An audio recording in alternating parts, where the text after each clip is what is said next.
Hi, everyone, and we're simulcasting live at Bethel Park Studios in Pittsburgh, Pennsylvania. The first time I've ever done a simulcast live on radio and doing the TV taping. I'm the host, Neil Haley. You can check out my information at Total Tutor, Neil S. Haley, Facebook, LinkedIn, Neil Haley, Instagram, Total Tutor, Pinterest, Neil Haley, and Google+, and also on Periscope at Total Tutor.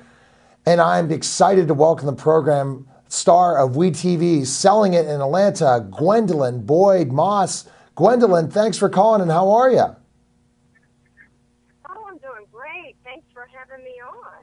Absolutely, Gwendolyn. So we'll start out with getting with the show, but the big thing is the book. I mean, because again, I've worked with kids with autism for over 10 to 12 years as an educator and a tutor and as an educational advocate. So it really touched me when I saw the information about your son and all that. But let's get a little bit of background of you and starting in reality television. I apologize. I was trying to get you on the line a little earlier, but you're busy doing what you do, right, Gwendolyn? I've got a lot on my plate right now. Just trying to get some things done that I think is really going to benefit parents and, of course, children that have mental illness. So, yes, I'm definitely on the move right now. Yes, so tell us the premise of your show for a second for our listeners out there who have not watched on BPTV and what time it's on and all that stuff. Okay, so Selling It and the ATL is a real estate show, which I started doing real estate about almost 17 years ago. And I'll tell you, the basis for me even going into the business, and I'm sure every parent will be able to relate to this, especially if you are a single mom, was because I had a child that was diagnosed with autism. And back then, you know, corporate America, it was very hard for me to be in corporate America. I had a child that was having major meltdowns and tantruming at school and getting the phone calls. And so, you know, there were times that I just had to leave. And, you know, there was always the threat of being fired hanging over my head because they just weren't it wasn't as much awareness as we have today about it. So real estate was a good field for me to go in. So that's the premise of the show. It's 7 other ladies on the show. It's very competitive. But I decided to join in on the show to utilize it for a bigger purpose, which was what I'm passionate about, which is mental illness. So yes. BPTV, you know, allowed me to really show my family and show what it's like to be a parent that is juggling, working, and having a child that not only has autism, but Justin is dual diagnosed with schizophrenia as well. And so, you know, it's bringing about more mental health awareness, and it's just a great platform that, you know, I could use to do that and platform the children's book and the nonprofit that is launching. Definitely, and I think that's the thing that you have to do when you want to get yourself out there. It's to help your brand, but also you look at specifically what's the purpose of getting a larger audience to feed your whole purpose in life and message, and that is mental illness. So let's get to the book now, and then we can talk a little bit about the show more. But again, I think that the fact is that you worked, you said, in real estate just because it was flexible, especially when your son was diagnosed with autism. So tell us that part of the story, and then, you know, and where this journey's gone since when he was 3. Right, yes. So, you know, of course, the children's book, you know, came about because, you know, I saw throughout the years the challenges that Justin had developing relationships with other children, or the lack of relationships, you know, that other children were willing to have with him. So, you know, I felt like it was important to create a series that could be used as a teachable tool, something very delicate but yet descriptive that would help them to better understand their peers that have mental illness. I mean, you know, and I know that it's 1 out of 68 children now diagnosed with autism. Yes. 2% schizophrenic. We have bipolar, ADHD. So, you know, I have my big brother JoJo and his friend schizophrenia. Okay. I have Mr. Autism and Andrew come play. And then I have the bipolar Ben that has captured Ben, and Angelina and the ADHD fairy. Why did I do this? So that we can begin the conversation. Yes. so that we can find a delicate way to open up conversation, not just in schools, in Sunday school, churches. Exactly. If you have a family member, it's a great way to say, you know what, Ben just threw that chair, but don't be afraid of Ben. Ben is bipolar. Help them to understand. Yes. And the truth of the matter is, it will help us to not have adults. You know, children grow up and they become adults, or teenagers in high school, there's bullying, and become adults that are ignorant to mental illness. So I felt like it was important to start training the mindset early on of the younger generation about mental illness. And that's great. And like you touch upon certain brain disorders, and also look at specific diagnoses, and are able to feel for those people because you've lived through it, and we'll talk about that. And that you see that Right. if kids have meltdowns as little kids at 2, but when you see a meltdown at 9, it's a different story. And then people think, oh, it's parenting or it's this.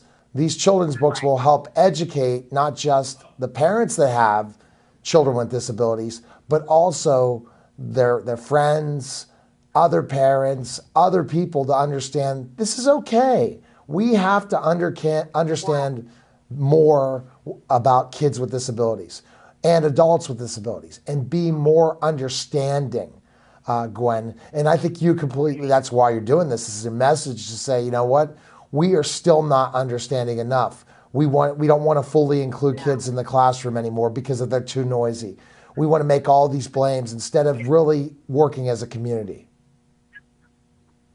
Right. And we have to, as a community. I always say, you know, it takes a village to raise a child. We've all heard that. That village for the community of people that have mental illness is our nation.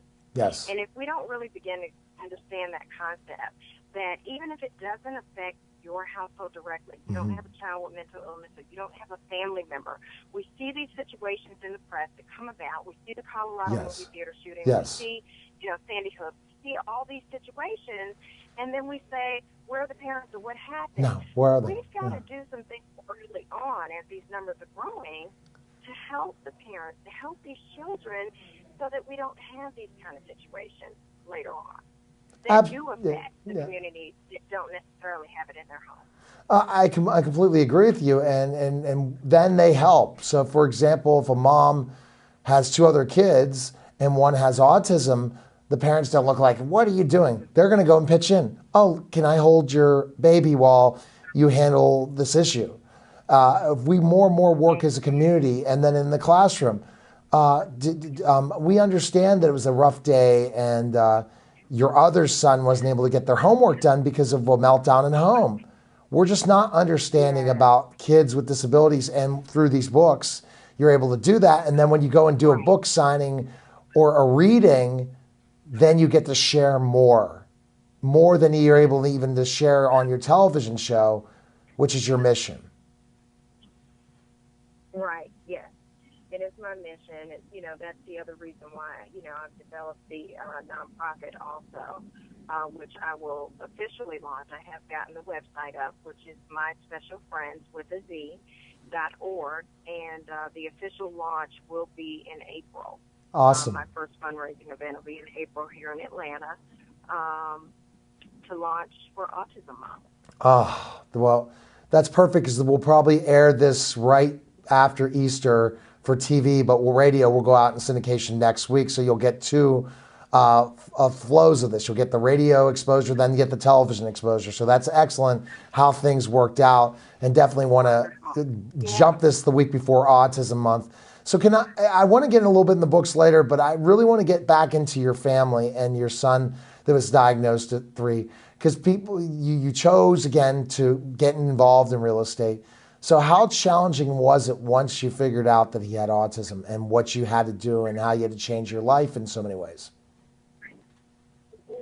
Well, I mean, you know, every parent knows, and for me, you know, I was a single mom. Yes. So it was, you know, a little bit, you know, more challenging to get certain things done. But, you know, definitely your schedule is not your own anymore. You know, it really, everything kind of evolves around that. And Justin, like I said, was very severe. He would headbang. He would multiple tantrums. He couldn't go into a mall without measuring his steps. And if you did not go out of that mall the exact same way that you came in, well, he was going to have a meltdown. Oh, my. For me, and what I talk to parents about all the time, you know, how important it is early on to really deal with the diagnosis. Because I think when we get the diagnosis, it's an immediate death to all our hopes and dreams that we had for that child. You know, I want him to go to this college. I want him to play in this sport. And all of a sudden you're sitting in front of a doctor and you hear all the things that they won't do. You know, and it puts you as a parent even into a depression. Yes, definitely. You know, because you have this denial about what's going on with your child first. I know I went through it. I had to fill out huge pamphlets, you know, all the time. Does your child flicker with the lights? Do they line up the toy? And I would always check the box that said sometimes, and I would write a long paragraph explaining it until one day I realized, okay, Gwen, you are in denial. Yes. And so at that point, I became very determined to do everything I could, and to also push Justin as far as he could go. And I think that's important. So I was that parent, I'll tell you. I didn't care who was looking or who, you know, saw him have a meltdown. I went back to the same mall every single day. Security hated me because they would have to help me, you know, get him back to the car, kicking and screaming. Oh, my. But, you know, I was determined. But I think a lot of parents, you know, they're embarrassed. You have people, you sit in a restaurant, feel the eyes on you. It's terrible. You know, and I've had people be bold enough to say, you know, can you please, I mean, do you not hear him going off? Maybe you should go home. And, you know, it's not fair. You know, they have to have some sense of normalcy. Definitely. They have a right to live a lifestyle. And a right, you know, maybe it takes them a little bit longer to adjust to the community in which we live in every day and take advantage of and take for granted that we can function at the level that we do, but give them an opportunity. We have to take those chances, and we have to be understanding of that and embrace and try to help those parents, like you said. Then, you know, my second child came along, and I was scared to death. I think any parent that siblings, the children, you're afraid to even have another child because you don't know if your child is going to have a disability as well. So I watched every single thing that Damon did. Oh my gosh, if he didn't talk on time, if he didn't call on time, if he didn't do this, I overanalyzed every single thing that he did. But then when you start bringing siblings in, and I have two other boys, Damon and Brandon, you do have to deal with, like you said, balancing. So you're balancing work, you're balancing the child illness, and you're balancing the emotions of the sibling, which is a hard thing. It's very hard. I mean, I can feel for you for sure. And once you did that, you dealt with it. You kept bringing them back to the malls and you different things. Things were not a bed of roses, meaning, you know, like some families that deal with autism and that, you know, everything's fine now. Your son is going to be fine, and you know, just we have to understand he has autism, and this is what he's dealing with. But the older he got, the more difficult it got, didn't it? The more difficult it got. So you name it, I did it. Behavioral interventions, occupational therapy, speech therapy. He didn't talk to me, he was 9.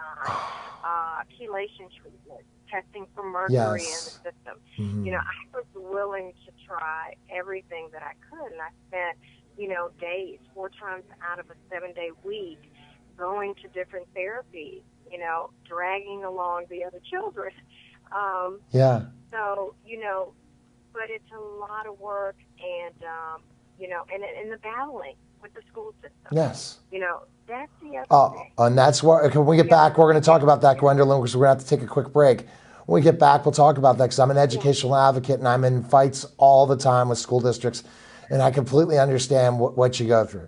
You're watching the Neil Haley Show, simulcasting live on the Total Celebrity Show, and we'll be back in just a moment.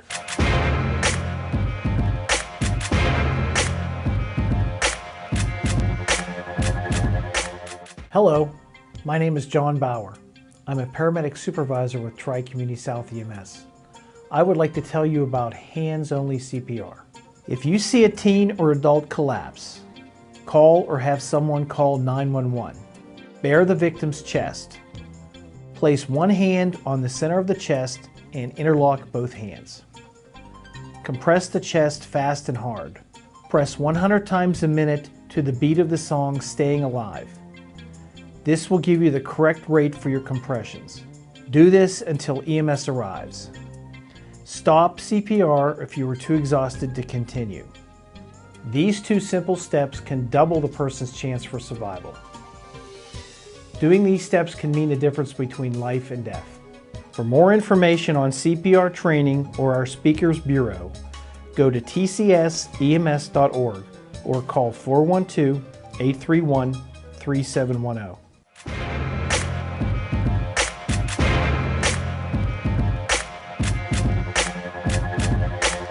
We're back to the Neil Haley Show live here at Bethel Park TV's studios in Pittsburgh, Pennsylvania, simulcasting live on the radio, the Total Celebrity Show. And I'm with Gwendolyn Boyd Moss, star of the new WeTV's Selling It in LA and at ATL. And we're having a very interesting conversation about your son, what you're going through. So you talked about the older he got, nonverbal, lots of challenges. The school districts were a challenge. So he was going to a school in Atlanta, correct? And you were always battling and having to go back to the school, right? And talk to the teachers, talk to the administrators. Tell us about that. Mm-hmm. Definitely. You know, Justin went to public school. And, you know, a lot of times I feel that sometimes schools, you know, they look at a diagnosis and they kind of put everyone into the same hole. Everybody is the same and everybody, and they don't want to kind of, and doctors do it too. They don't want it. They say this is the do's and don'ts of it, and that's the end of it. And so when you know your child, and I would say the school system should really listen to the parent because we know the child better than they do. Yeah, exactly. We can see certain things, and I just knew what Justin had the ability to do. And one of the things that worked in my favor was that he mimic behavior. So I would push for him not to be necessarily in a contained environment, but to be mainstream to some degree around kids that were on a level above him, because I knew he would mimic that behavior. Children with autism do that all the time. Absolutely. They do it all the time. He rose to the occasion. But the battle that they give you over that and how they see things and what they need to see things, I think it's so important for parents to really educate themselves. Yes. You know your parental rights in terms of your IEP. Yes. Also know that if the school system cannot offer you certain things, and I don't know what it is in other states, but I do know in Georgia, if they cannot offer you something at a public school system and you have been in there for 3 years, you can receive a voucher to put that child on a private That's a little different all over the country. A lot of times they're going to have to hire someone like me to go in and just knock them down to make sure you get what you need. But your other schools, there's voucher opportunities, which is great. It just depends on your state. That's one of the things we deal with, Gwendolyn, is that some states you can really maneuver the education system, and others it's just like this is what you have. And as a parent, you're the most important advocate for your child. So you had to deal with those battles. So did you have to move them to different schools during those challenges? I did. Yeah, I did. You know, because I was, you know, there was a time that Justin was bused, you know, early, 6 o'clock in the morning, to get to a school that was, you know, pretty much about 45 minutes away. But, you know, you want to get the best services that you can for that child early on. So it's very important to not just do the research about the school that your child is zoned for, but to research all the other schools around you and their services and find the best fit for your child. Because the truth of the matter is they can be zoned anywhere because of the disability. They can go to any school system I know here in Georgia that they want to. That's great. That particular system that they're zoned for does not provide them with the services that will accommodate them. So you were in a lot of tear-filled meetings, weren't you, Gwendolyn? A lot of tear-filled, argumentative meetings. I'll tell you, they did not like me in the beginning. The interesting thing is the very same school system that Justin first started with, you know, I started getting phone calls later on, of course, for me to come out and talk with other parents, you know, and help other parents. That's great. With certain things. So, you know, it's worth the battle. It's not always easy, but again, it's being determined because, like you said, you're the best advocate for your child. Yeah, I'd love to train parents on that fact, because guess what? You go in and you don't show the emotion, and you know the law, and you're a matter of fact, and you're willing to compromise some, not all, but meaning you want to reach your goals, but not to the point where it's impossible. You'll understand what districts have, what districts don't have, and you go till you get what you want. And the more you fight them, the more you have an opportunity to win. If you go in like, oh, sure, I trust you guys, you're not going to get the best, and that's too bad. And don't you wish, Gwendolyn, we could have a better system for special education students in the United States? I think our special ed students are missing out so much. Well, there's limited, you know, services, and you know, my understanding is, you know, the numbers in the classrooms and the amount of teachers that are going into this field, that number is deteriorating. And it's sad. You know, because we need them to be growing, because the numbers of child that are being diagnosed with some form of mental illness are growing. So, you know, when I started hearing about that, you know, it just really, you know, pierced my heart as a sad affair, even in terms of people going into the field of dealing with kids with mental illness and facilities and things like that. I mean, it's that number is deteriorating as well. The other battle, you know, unfortunately I had to deal with was when Justin did become severe and was diagnosed with schizophrenia, having, you know, a situation where he had to go into a facility. You know, parents have that battle. And finding an appropriate place, or battling about how long, and private insurance. And definitely. See, I've not heard, and I'm not. Sorry, Gwendolyn. I was going to say I've not heard of that phenomenon of autistic children developing schizophrenia. So, how is he doing now? You talked about he had to be placed at times during this time with the mental illness of schizophrenia. What's new with him now? Well, you know, when he was diagnosed at age 14, he had a brain cyst at age 13. Shortly after that, and removing the brain cyst, some characteristics of schizophrenia came about, and you know, we put it under the umbrella of autism because we didn't really realize about maybe mimicking or sounding out movies or conversations, but he was actually hearing voices, 5 different voices, and he's very vocal about it. You know, what I have done with Justin, I don't know if you've ever watched the movie The Beautiful Mind. Yes, I have. Russell Crowe. I decided to kind of follow that lead of that. And what Russell Crowe did in that movie, as we know, is that he started to try to distinguish what was real and what wasn't. Yes. And began to drown out voices and acknowledge them. A lot of people with schizophrenia have paranoia schizophrenia, and they're keeping it from everyone else. They didn't want to talk about it. So I had to get Justin to a place where he understood, I need to know when you're hearing voices and what voices are there to the best. And that wasn't easy. So that I know how to help you, or Dr. Evans knows how to help you, so that we can get you the help that you need. He's to the point now, if it's bad, he will say, Mom, I need to go to the hospital. The voices are bothering me. So we go through it with cycles, but at the beginning, it was very hard because, you know, he had good voices, which is what my children are about, and he had bad voices. And the bad voice was very violent. So I really went through it, the attacks and things like that. And, you know, he, for as much as I thought I was super mom and I could handle everything, I found myself in a situation where doctors were saying, we need to keep him for a while in order to effectively help him. And I didn't want to do that. You know, I didn't want to do that until I realized it was way over my head. Yeah. But then the other battle is the fight that you go through when your child's going through this and having these behaviors, and has the potential, and this is how we see these situations in media, really hurt themselves or hurt someone else. Yeah, exactly. Have insurances that are booting them out. Yeah, exactly. They're not looking at mental illness, and I see that as another big mission for you to help adults and children with mental illness. Question. So I was asking how we're doing because we are getting close to running out of time. How is he doing? Okay. He is actually doing very well. That's great. I want to knock on wood right now because you know and I know that yes. That can change at any time.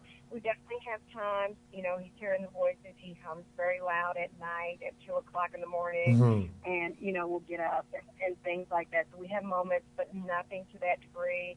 He's manager of the basketball team. He just finished a fashion show where he made it. I said, I guess I'm not the only one getting pressed. He made it into the Forsyth County. All right. So he's having a good time, enjoying seeing himself on TV. And, you know, I will say that he's in a great school, and he has great relationships with the other kids there. And they just love him. He has Instagram, he has Facebook. That's great. You know? Awesome. Okay, so it's a good story, but yet it's a challenging story, and you've been wiped out throughout the years from 3 to now 18 and what you're going through. And it seems like you've really overcome a lot of things. He's functioning, speaks some, is able to communicate. And what are your plans when he's finished with high school? What do you want to do with him? Well, this is the thing. He comes out, you know, he's 21 now. He comes out of school in December. Okay. So this is why it's important as adults. That next year, there's not a lot out there. And you have to keep them so actively involved. Yes. It's so important. Definitely. So one of the things that I plan on doing with the nonprofit is eventually getting a facility and having them be able to come and learn some life skills. Great. Be able to kind of have a project where it gets them more into the community and get them some jobs and things of that nature.